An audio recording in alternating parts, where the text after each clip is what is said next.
એકવાર એફઆઈઆર દાખલ થઈ એટલે સમજી લ્યો કે હવે ક્યારેક નાના મોટું મામાની ઘરે જવાનો અવકાશ આવશે જ. હવે પોલીસ સ્ટેશને હવે અઘરો તબક્કો શરૂ થાય છે. હવે પોલીસ સ્ટેશનવાળા બોલાવશે, બોલાવીને એફઆઈઆર નોંધશે. એફઆઈઆર નોંધી અને બિનજામીન પાત્ર જો ઓલાએ લગાવ્યું છે મોટાભાગે એ જશે એટલે પકડીને ઉપાડી લે. નહીં જાય તો ન્યા જઈને ઉપાડવાનો હુકમ કરાઈ આવશે. એટલે હવે ભાઈને ઉપાડી લેવામાં આવશે. ઉપાડી અને કોઈ કોર્ટમાં રજૂ નહીં કરવામાં આવે. આની સ્પેશિયલ અલગથી કોર્ટ છે. સામાન્ય કોર્ટમાં જવાનું થતું નથી. સ્પેશિયલ કોર્ટમાં રજૂ કરવામાં આવશે. અને સ્પેશિયલ કોર્ટ જે છે એને 10 દિવસની અંદર જો જામીન આપી દીધા તો આપી દીધા, નહીંતર પછી હાઈકોર્ટ સિવાય ઈલાજ નથી. હાઈકોર્ટે જો સાંભળી લેતા હાઈકોર્ટ 45 દિવસ સુધી નથી આપતી.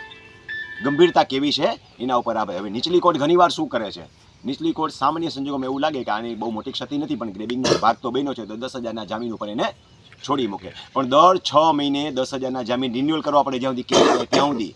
એટલું જ નહીં, દર મહિને એકવાર પોલીસવાળો એની ઘરે આવે, ફોટા પાડી જાય લોકેશન ઉપર અને ભાઈને એમ કે હાજરી પુરાવા આવજે, પાસપોર્ટ જપ્ત થાય, ઘણી બધી પ્રક્રિયાઓ થાય. એટલે એ દરમિયાન સમાધાનના તબક્કા ઉપર આવે તો આપણે કરી લેવાનો.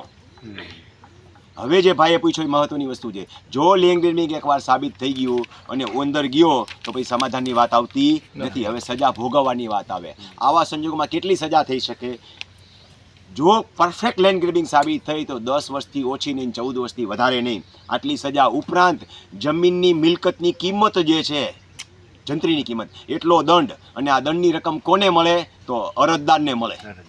આટલી આકરી જોગવાઈ છે.